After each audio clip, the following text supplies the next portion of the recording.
So when you are in Illustrator, a really good feature is called image trace. Oftentimes, and a lot of the times, we use the laser cutter and engraver to engrave images that we found online or that we've taken ourselves. So for this example, I'm just going to take a picture. I went online. I found a picture here of these mountains. So what I can do is right click, copy image, go over to Illustrator, click edit and paste. Now you'll see it's way too big. So I'll hold alt and zoom out, and I can crop this down as I want. Now, the laser doesn't read color, so we have to turn this to grayscale. You can see it's kind of pixelated here. So what we need to do is what's called image trace. So I select the image, I click it, and over on the right-hand side, you'll see we have a few different options here where my cursor is blinking. There's 5 options. We want to click image trace. Now, if I click this, while that image is selected, there's a bunch of stuff here. Typically, what I click is default. So if I click this,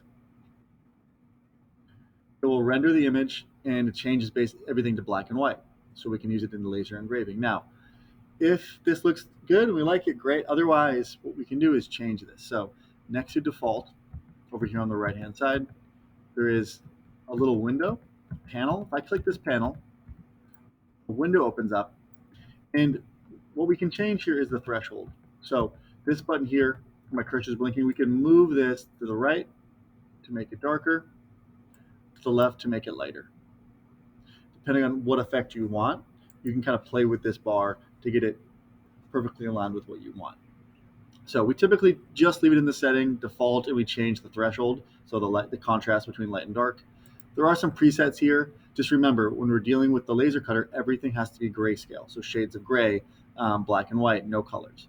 So I could change this to shades of gray just to see what it would look like. Sometimes, depending on the size of the file, it takes a second to load. Um,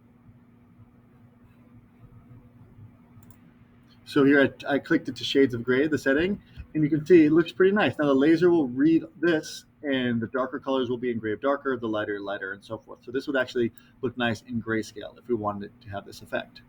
Okay. Now another feature we use image trace for is, say, um, we wanted to find a logo of something. So I'll bring the Google machine up here.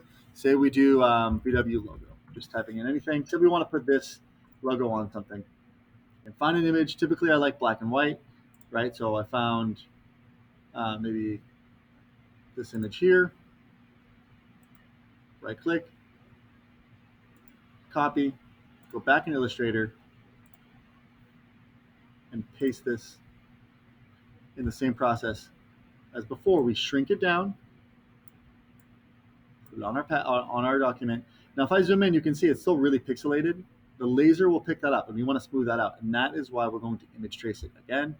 So while that's selected, go over to image trace here on the right-hand side, and click image trace. Default, and it cleans up. I don't have to really adjust anything. It looks good. It cleaned up the pixels. Now, what I want to do is there's still, we don't see it, but there's a white border. If I drag this off of the art space, okay, there's a white border around the logo itself. So what I need to do is expand this drawing. So I'll leave it over here so we can see. While this is selected, I click expand on the right-hand side. And now what this did, if I double click in here, it broke up each individual segment into its own piece. So I can now, if I want to, delete these spaces here, or what I could do is change the color of these individual pieces. Not that it would matter for this specific piece because we're laser engraving it, but if I wanted to say change this black from black to maybe a lighter gray, I could change the color of that. I could change the insides. Maybe I want these inside pieces to be black and kind of reverse the image. It allows you to play with the different segments of the drawing rather than just one as a whole. So after you live trace it, on the right hand side, it will ask you for the option to expand, and that's over here where my cursor is blinking. So after you live trace it, you can click the expand. Before I expand, all this is one piece. If I want to break this up into individual segments, I make sure the image is selected, and I click expand. And to access these individual segments, you have to double click, and you can work inside that specific logo or image. And that is Image Trace.